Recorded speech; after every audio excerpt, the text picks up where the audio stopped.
Disculpe, estoy buscando desde el librero. ¡Sigue! ¡Capitán Nemo! El mundo no precisa de nuevos continentes, sino de hombres nuevos. Beneficio reprochado, ofensa hecha.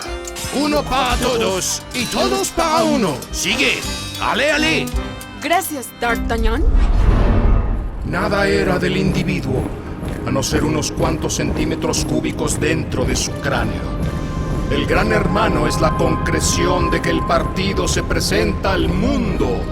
¡Sigue ahora que puedes!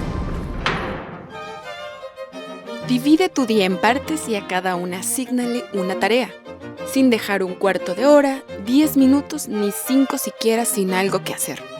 Cuando sea así, observarás que no necesitas compañía, conversación ni simpatía de nadie y lograrás vivir con la independencia que todo ser humano debe aspirar. Gracias, señorita Jane Eyre. Sigue leyendo, sigue escuchando. Esto es Desde el Librero, un podcast de Librerías Gandhi. Bienvenidos, queridos lectores.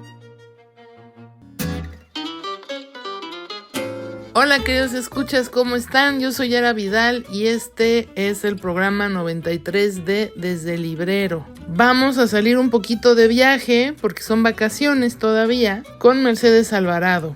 La primer parada, bueno, nos toca aquí en México, pero hicimos viajar a la autora de un nuevo libro sobre Frida Kahlo, llamada Chiara Pasqualetti Johnson, que publicó un libro con Editorial Trillas sobre el ícono de México, Frida Kahlo. Y nos va a dar la oportunidad de apreciar un libro de fotografías a todo color, unas fotografías inéditas y lo que nos tienen que contar sobre una Frida muy compleja, muy humana y también muy inteligente, que nunca nos vamos a cansar de leer. Vamos también a viajar a Japón con Mercedes a entrevistar a Nick Bradley. Nick Bradley es el autor de 2 novelas llamadas El gato y la ciudad y 4 estaciones en Japón. Las publicó en Letras de Plata y nuestros amigos de Urano son quien nos traen esta exclusiva. Es muy interesante la forma que Nick trata esta historia, donde nos relatan las distancias del lenguaje entre generaciones, la búsqueda del hogar, el reto que suponen las expectativas y el fracaso sobre aquello que deberíamos ser. En Escucha para Leer les traemos una adaptación de la novela de Sarah Brooks, La guía de los baldíos para viajeros precavidos. Esta novela está publicada en Umbriel, que ya saben, de nuevo es de nuestros amigos de Urano, y ellos en esta ocasión nos permitieron hacer esta adaptación que esperamos que sea de su agrado. Y comenzamos. Y ahora, la entrevista con Chiara Pasqualetti. Si deseas ver la entrevista con subtítulos en español, la puedes encontrar en el canal de YouTube Revista Lee Más de Librerías Gandhi. Pues estamos platicando hoy con Chiara Pasqualetti, que ha hecho un libro maravilloso de una figura que todos y todas reconocemos y traemos un poco como en el ADN y en la cultura, desde lo más pop hasta lo no tan pop, sobre Frida. Y vamos a platicar con ella de este librazo porque se cumplen 70 años justo ese día del fallecimiento de Frida Kahlo, ¿no? Esattamente. ¿Cómo estás? Molto bene, molto felice di essere in Messico a raccontare Frida Kahlo. ¿Ya fuiste a la Casa Azul? Non ancora, è in programma nei prossimi giorni e sarà una grandissima emozione. Chiara, yo sé que has trabajado con la figura de Audrey Hepburn, de Coco Chanel y de mujeres que han sido muy relevantes. ¿Por qué hacer un libro sobre Frida cuando es una mujer que está tan vista, ¿no? Como que todas hemos visto a Frida en algún momento. ¿Qué estabas buscando que no hubiéramos visto? Penso che è importante in questo momento dare ispirazione.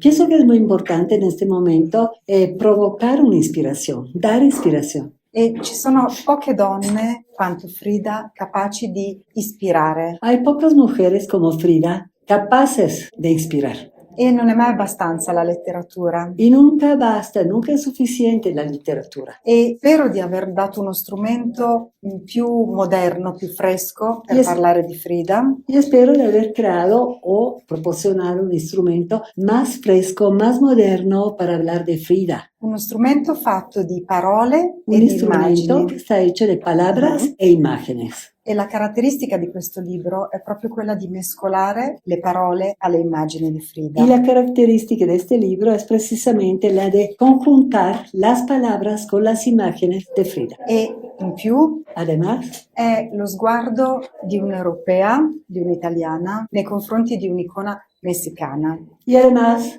es la mirada de una italiana, de una europea, hacia una mexicana como Frida.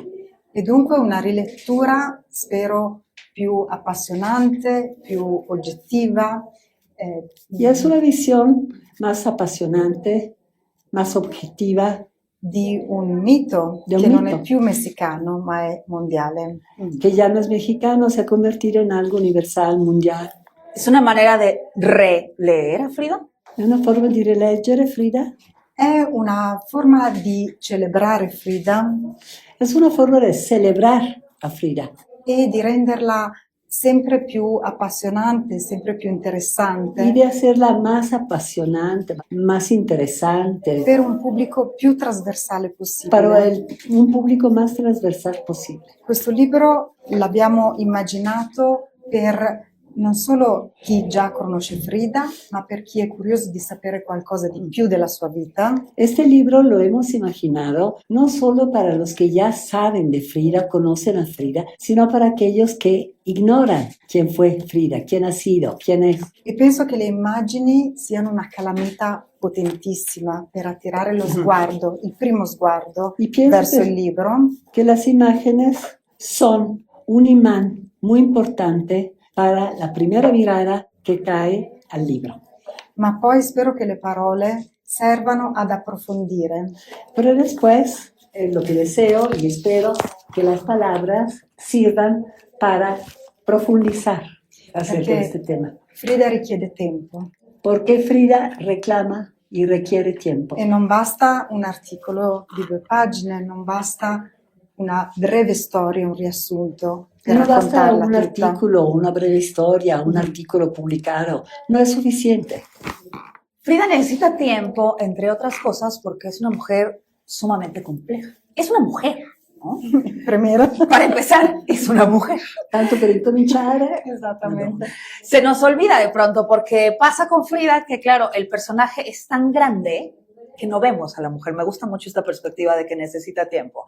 ¿Qué pasa con la Frida mujer, no? ¿Qué relación tienes tú, Chiara, como mujer, con esa Frida mujer? No con la figura, con el mito, sino con ese ser humano che stava detrás. Penso che, come a molte donne è capitato, pienso que como a muchas mujeres le si è ocurrió, sentita debole. se sintió débil. Debole per ragioni fisiche, per l'incidente che ha avuto, quindi una Por sus debolezza razones fisica. físicas, debilidad física, por su accidente. Si è sentita debole nei confronti di un marito che era così più famoso di lei Se sintió débil para con su esposo, que era mucho más famoso que ella, e che la tradiva come y que la era traicionaba, abitudine e come ancora era forse costumbre. è abitudine, y todavía sigue siendo. ma ha saputo ribellarsi a Pero questo, supo ma rebelarse, con femminilità, pero con feminidad, con un atteggiamento non di aggressione, con una actitud no de agresión, ma con l'intelligenza sino que con la inteligencia di contrastare quello che la vita le aveva de sottoposto contrastar lo que la vida le había impuesto e trovare riscatto nel lavoro, nell'arte, y rescatarse con su trabajo, e con quindi el arte, dimostrare che una donna non è solo madre, non è solo moglie, y demostrar que una ma è mujer tante cose. no es únicamente mujer, madre, esposa, pero muchas cosas más. Che è esattamente quello che succede nella mia vita. Io sono sposata, ho 2 figli, Y ma es penso exactamente che la mia vita è destinata a essere più completa di così. E Lo dunque que sucede en mi vida, yo soy madre, soy esposa, tengo los hijos, pero entonces Però penso che è importante altrettanto trovare la propria vocazione es igualmente importante encontrar la vocación que tiene cada mujer, su e vocación, trasformarla in una ragione di vita y transformarla importante, en una razón de vida importante. importante quanto i ruoli di madre e di moglie, se scegli di averli. Al igual que los papeles, los roles de madre y esposa, si tú los eliges, que no te los impongan. Me gusta que hablas aquí de una faceta de Frida que se ha comentado, que es muy evidente porque voy a hablar de su expresión a través de la ropa, ¿no? Su uso de la tela y de la Brillamiento, moda la tela, la como moda. un espacio, como otra manera, como otro lienzo, digamos, ¿no? Pensar en Frida, sí, como este ícono que utiliza cierto estilo de indumentaria, que además es una mezcla de muchos elementos, pero ¿por qué decidiste hablar de la ropa come otro lienzo?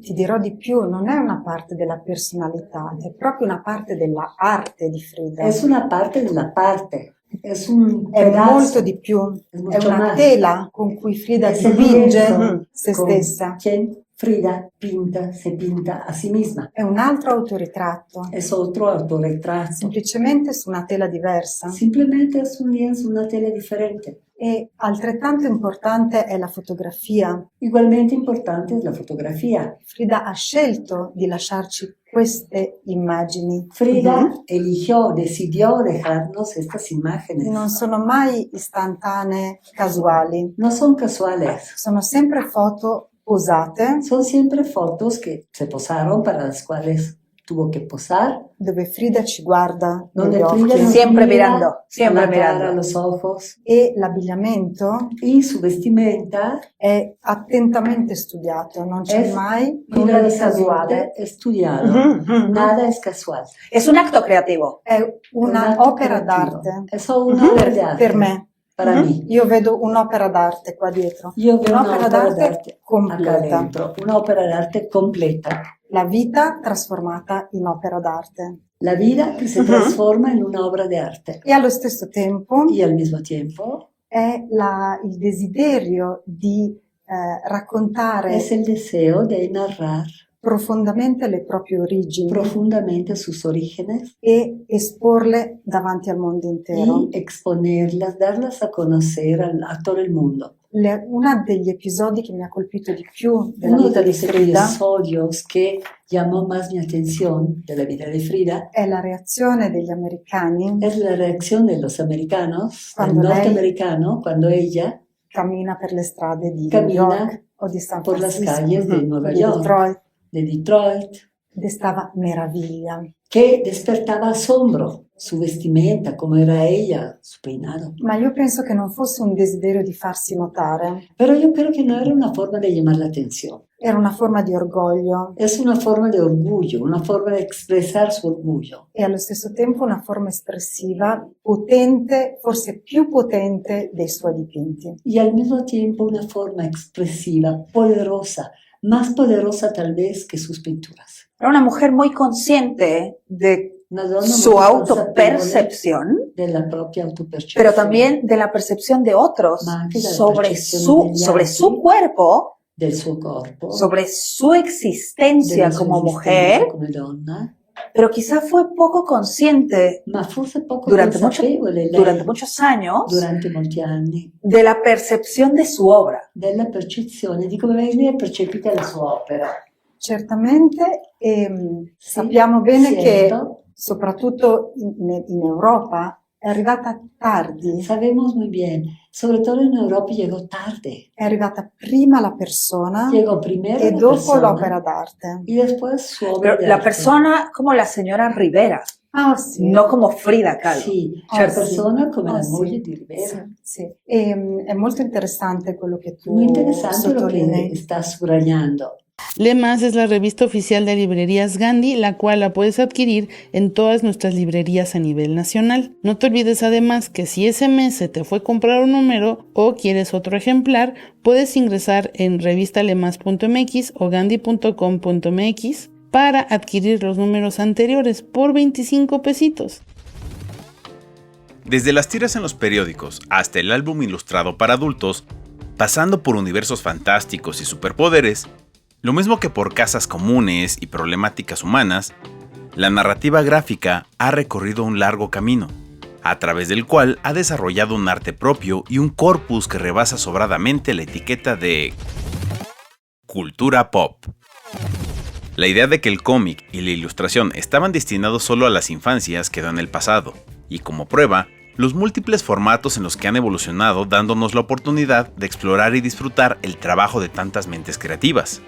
En las últimas 2 décadas hemos visto un auge del álbum ilustrado, las novelas gráficas, películas y series animadas, así como otros formatos que ya entendemos como una manera de contar per se y no como un acompañamiento de las narrativas clásicas.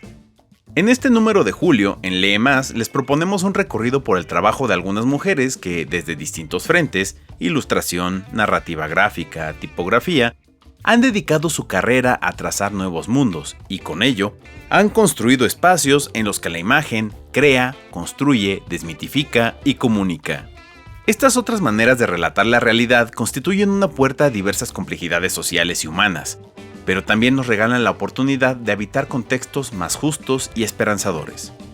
Conversamos con Amanda Mijangos y Mariana Villanueva, destacadas ilustradoras mexicanas que nos compartieron algunas impresiones sobre sus procesos creativos, así como su personal reconstrucción del mundo. Bev escribe sobre Persépolis de Marian Satrapi, pionera de la novela gráfica y reconocida con el Premio Princesa de Asturias 2024.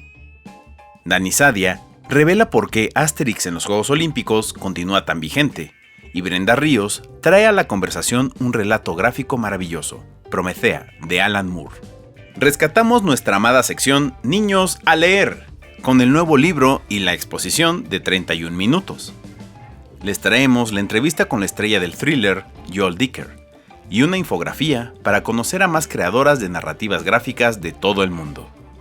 Puedes conseguir este número en Gandhi, gandhi.com.mx y revistalemas.mx, y en esta mitad del año te invitamos a pasar la página y sorprenderte. Y ahora, la entrevista con Nick Bradley. Si deseas ver la entrevista con subtítulos en español, la puedes encontrar en el canal de YouTube Revista Lee Más de Librerías Gandhi. So we are here to talk to Nick Bradley. He's the author of 2 novels that are very focused in cats and Japan, Japanese culture and language. I know you've been born in Germany. You have lived and taught in Japan. You have lived and studied in the UK. And you write in English. So you have a character who is not Japanese, but living in Japan, trying to find a way to feel that she belongs. And she somehow is trying that through translating literature. Do you think you somehow reflect yourself in Flo? That's a really interesting question. So originally, Flo was a character who was in my first novel. And I think the reason, the Cat in the City. So one of the things that I found difficult when I wrote my first novel was the idea that I had to sort of say goodbye to my characters because I'd spent so long writing that first novel, and I felt really attached to all of my characters. And so in a sense, they never really stopped living. They were still going on and still carrying on their lives in my head, even after I finished writing the book. And so I guess the way that Flo came to my second novel was that originally I wrote, not to spoil the magic of the novel, but basically I wrote the novel within the novel first. I wrote that from start to finish. And as I do whenever I write a manuscript, I put it aside and I came back to it and I read it. And when I was reading it, I felt a very strange sensation. I felt almost as if I hadn't written it, as if it had been translated. And that feeling of reading something and thinking this reads like it was translated from Japanese. So then I started to ask myself the question of, well, who translated it? And it was at that point I was thinking about Flo, because in my first novel, I think she ends the novel with quite a positive, she's in a positive place in life. But I started to think about, where would she be now? Would she still be happy? Would she still be feeling fulfilled?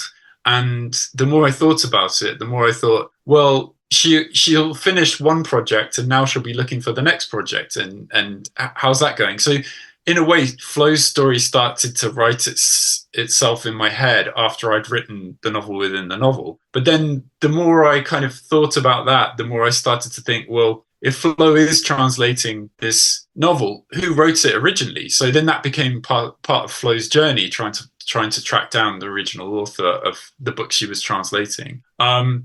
So I think that was where the idea of translation came from, but it also just came from the fact that I really love Japanese literature, and I read Japanese literature in the original, but I also read it a lot in translation. And I think I feel sorry for translators sometimes, because they often get blamed.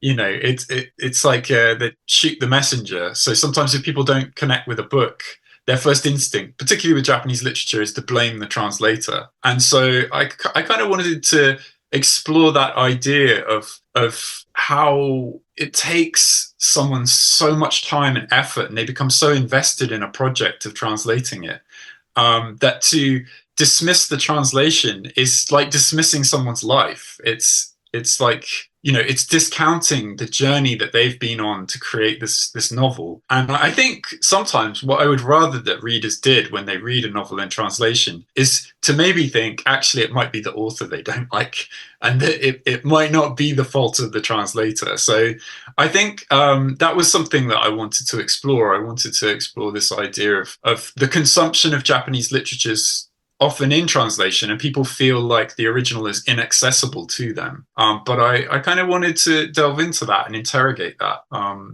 So I think, I don't know if I've answered your question. I've gone off on a tangent, I think, but.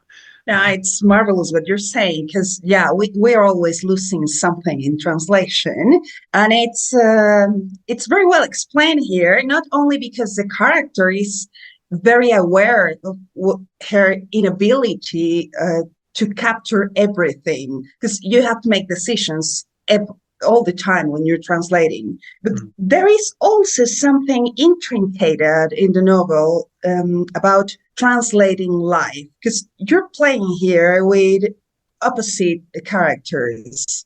You're playing, as you well said, you have a novel in the novel. So we have like two stories running parallel, and we have this elder woman, a grandmother, and the grandchild. So you're playing here with contrast. What the elder woman is dismissing in her story, trying to approach to the young boy, and what the young boy is dismissing, trying to approach to the grandmother. Is that also connected to translating our own life to those who are around us? Absolutely, yeah. I think you've put that so well. The more I think about it, I think so. To go off on a kind of rambling answer, the inspiration behind that, the novel within the novel, there were a couple of things that inspired me to write it, but one of them was to read. I read a Russian novel by Turgenev called Fathers and Sons, which is really about how the generations can't communicate, the old and the new. And I was playing a video game in lockdown, which got turned into a series recently called The Last of Us. Amazing. Yeah, it's fantastic. And one of the things I loved about that video game was the friendship that develops between the older male character and the younger female character. And so I wanted to write something that was an intergenerational friendship, intergenerational relationship story. But as you've pointed out, I think one of the things that I'm not the most knowledgeable about Spanish, but I'm sure that you have the same in Spanish, whereby the language changes even within someone's lifetime. The way we use words change, and young people take words and they misuse them, and language is so fluid and it's so changeable. And this is, I think, a common problem with the old and the young. At least in English, it definitely is. That we see as we grow older, the roots or the meanings of the words that we learned when we were children even change drastically. So, in a sense, we're always destined to not be able to communicate properly with each other because our language is living and it's constantly changing. So, I think that's a really astute point that you made about translating our feelings and putting into words how we feel so that we can effectively communicate with the between generations, which is incredibly difficult, I think, at times. Yeah, I think it happens everywhere in every culture. There is something you're doing here that you're keeping the words in Japanese but adding what it means, which I found it a very well done approach to let us know, especially for people who doesn't know Japanese or haven't been there, that there is a special word for this, and it means more or less. And you're using a lot of popular sayings. Why did you decide to keep them? Yeah, I think it was... So one thing about writing, so obviously I'm not Japanese, and as soon as people see my name on the cover, they know I'm not Japanese. But I think with all kinds of writing, it's a kind of artifice, or it's a kind of trick or a manipulation. And I think one of the things that I've always had to, it's been a bit of a tightrope walk for me, is the more Japanese words I include, the more I exclude some readers, but the more authenticity it gives to the text. So people think if they read Japanese words in it, and there's intrigue, so there's a portion of readers who are intrigued by it and feel that it's authentic and want to learn about Japanese culture. But there are also a portion of readers who are then, it's almost like they're being excluded. They feel like they don't understand, or that so I always struggle to strike a balance between that authenticity, staying true to the culture, but also making it accessible to people who don't understand or don't know much about the culture. So I think my technique or Flo's technique of translating the novel to introduce Japanese words, but also to have that explanation or the English, I think that is rooted in this idea of how Japanese should it feel, how Japanese should it sound, because it's in English, and it's meant for English readers. I mean, it's now read by lots of other language speakers. But how much are we allowing people into the culture, and how much are we excluding them by using language as a barrier almost? Yeah, it's like having bridges through the words from one culture to another. I really liked what you did there, because it's like using the figure of the translator allow people to understand what it means. Be crossing from one culture to another all the time. I think you're doing something also with the translation, or using the translation as a metaphor when it comes to the visual elements or the design elements you're using in the book. Because when people buy the book, that you will see them, the readers, you have some illustrations here, but you also kept the Japanese signs for the words in the top of the chapters, and even some photographs. Talk to me about that. How did you work this visual part with your editors? Yeah, it's always a difficult conversation because luckily I have a really great editor. But in Spanish I also have a great editor. But when I'm working on the manuscript, I'm often going to my editor, my British editor, with lots of crazy ideas. And I don't know. I think I've always loved novels or books that play with what's real and what isn't. And I always love things that go a bit further or push the form. I was doing a talk about this in England with my first novel, because my first novel has lots of weird stuff in it too. It has comics, manga. It also has a comic, yeah. Yeah, and I was talking about it, and I was thinking, one of my influences in that respect is kind of children's books. There's a really lovely children's book called The Jolly Postman. I don't know if it's translated into Spanish, but so it's for children, and it's about a postman who goes around town. But it's wonderful. In the book, you can open envelopes, so it has the handwriting of the characters. You open the envelope and you can take out the letter, and you can actually read the letter. So even when I was younger and I was reading children's books like that were really experimenting with the form, I loved things that blur the lines between what's real and what's fiction. And also, thinking about more adult novels that do that kind of thing. Are you familiar with the book called House of Leaves? Yeah, sure. Yeah, so like that, I love that. That book really experiments with different levels of like meta narratives and things like that, but also like strange textual depictions. So I think I've always just really loved things that play with form and push storytelling to limits, to see how far we can go. Another one is the Sandman by Neil Gaiman, the graphic novel. Mm-hmm.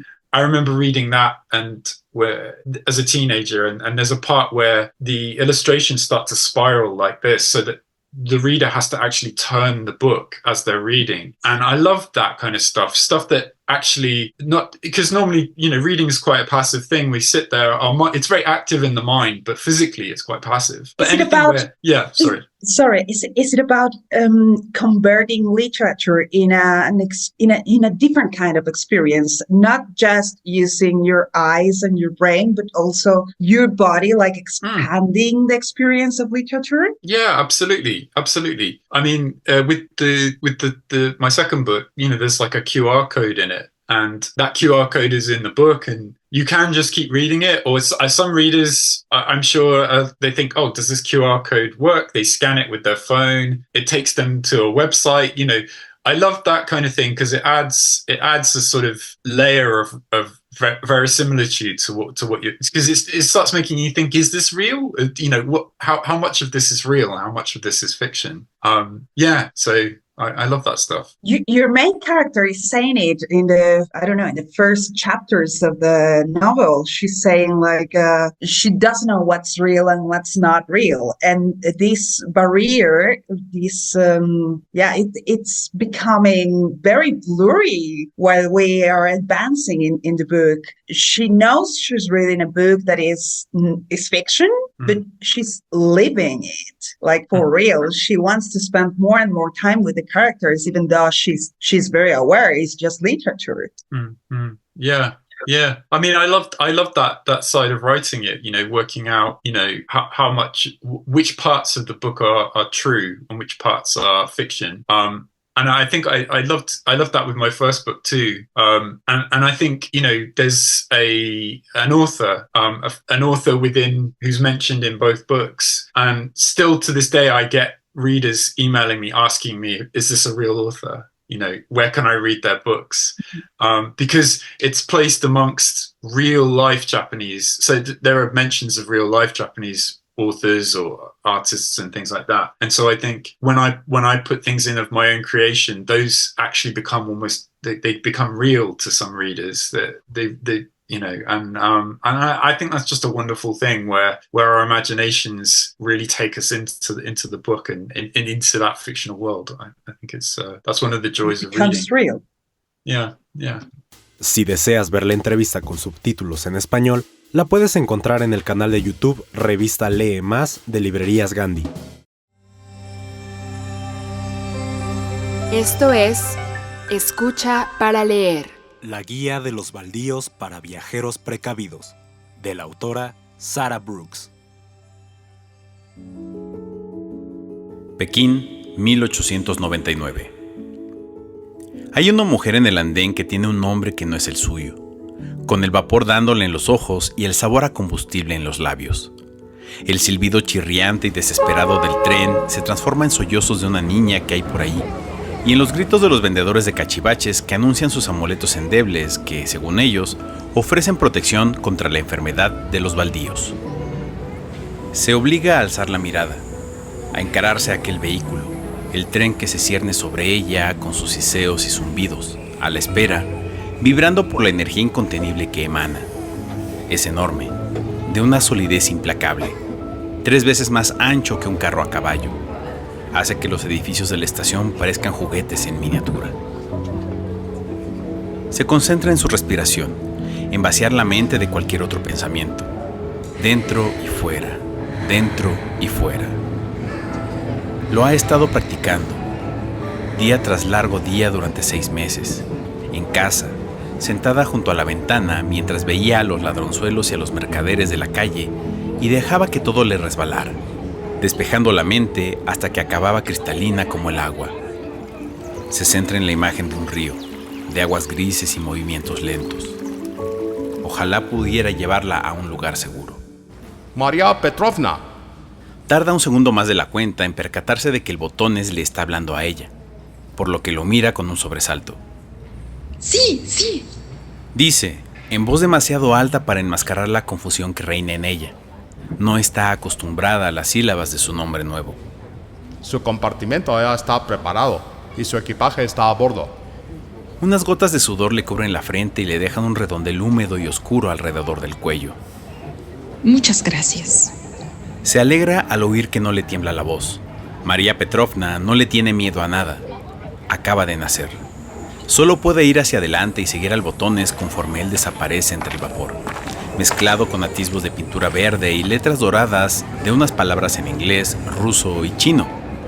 El expreso transiberiano Pekín-Moscú, Moscú-Pekín. Deben de haber pasado los últimos meses pintándolo y puliéndolo todo, porque el tren brilla de cabo a rabo. Por aquí. El Botones se vuelve hacia ella, se seca el sudor de la frente y se deja una mancha oscura y grasienta. María es muy consciente de la ropa que lleva, la que le irrita la piel por el calor, la seda negra que absorbe el sol. La blusa le rasca el cuello y la falda le aprieta en la cintura. Pero no tiene tiempo para preocuparse por su aspecto, porque el Botones estira un brazo tenso y ella va por las escaleras que le indica para subir al tren, donde otro hombre con uniforme le da la mano con una reverencia y la lleva por el pasillo alfombrado con una moqueta gruesa.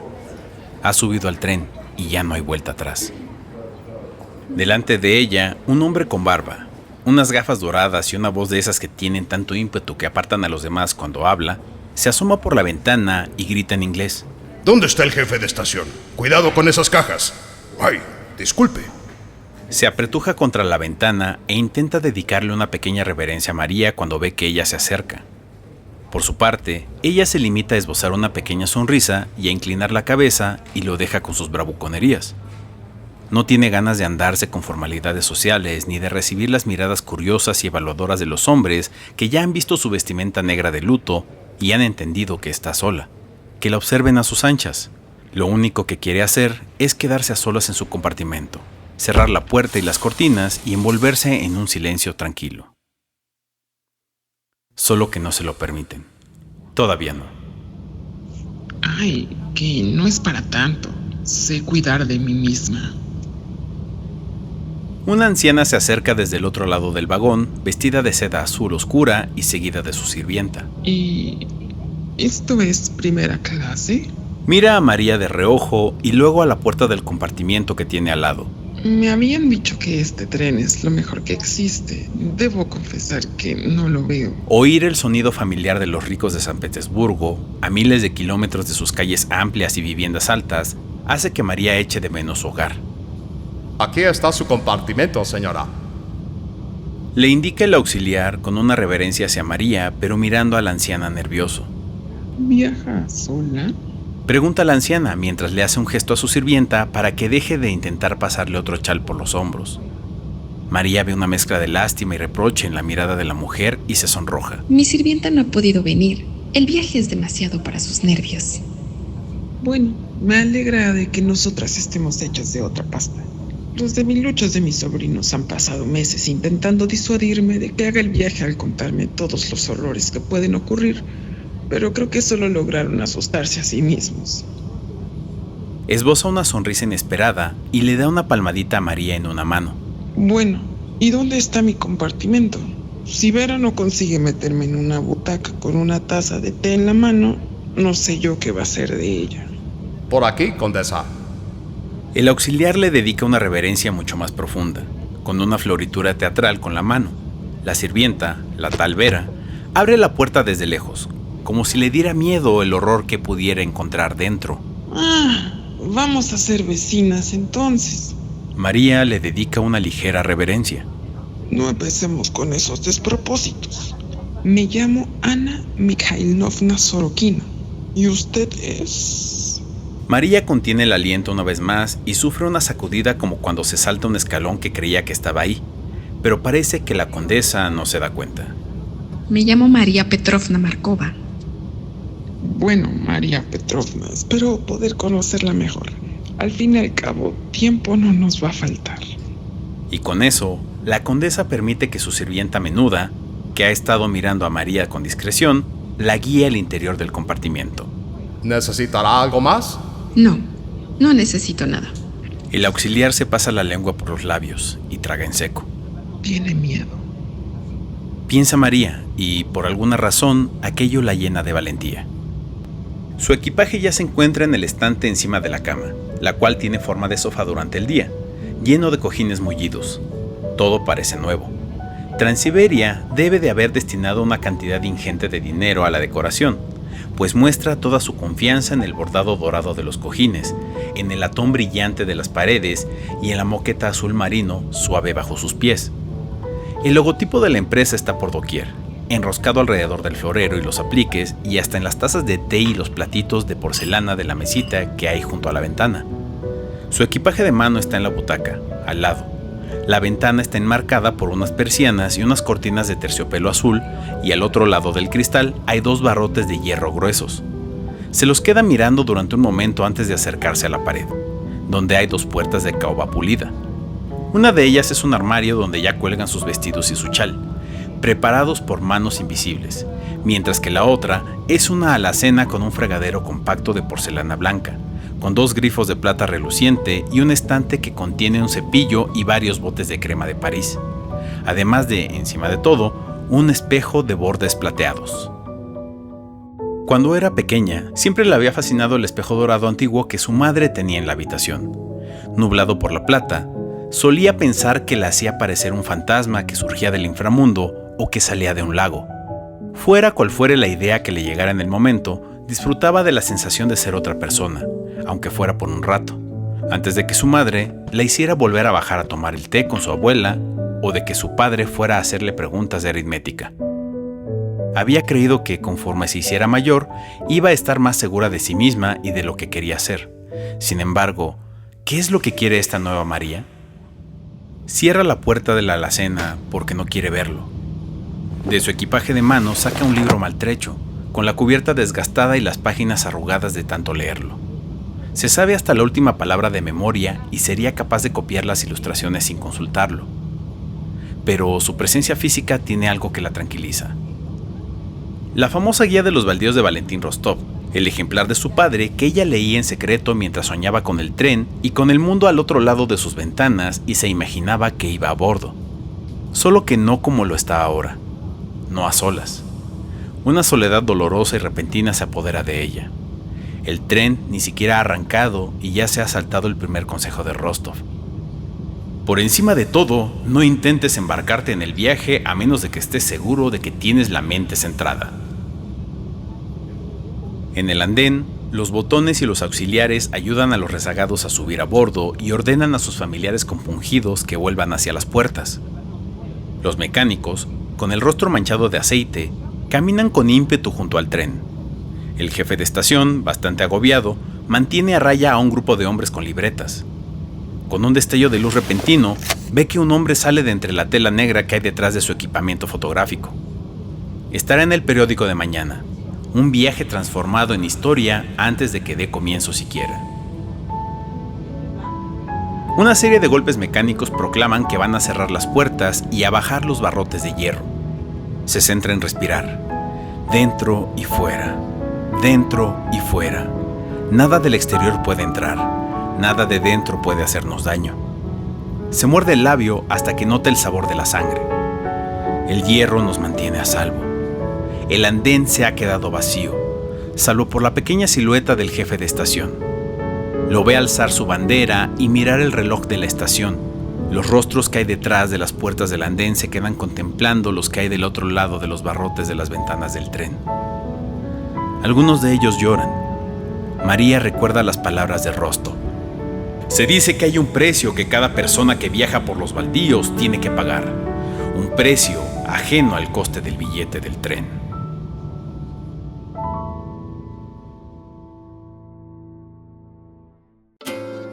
Amigos, espero que haya sido de su agrado el programa. Recuerden que está mascultura.mx con las mejores noticias culturales, adelantos, reseñas, recomendaciones, eventos. Y nos encuentran en Facebook como Más Cultura de Librerías Gandhi y en X, en Instagram y en TikTok como @revistalemass. Además, por supuesto, de nuestra página gandhi.com.mx, donde pueden encontrar todos nuestros libros, todas nuestras novedades hasta su domicilio, y también la revista Lemás por 25 pesitos. Todavía la pueden agregar desde números anteriores de 2 años y medio para acá, para que completen su colección. Compran su libro, agregan la revista y ya, les llegan juntitos hasta casa. Muchísimas gracias por escucharnos. Los esperamos la siguiente semana.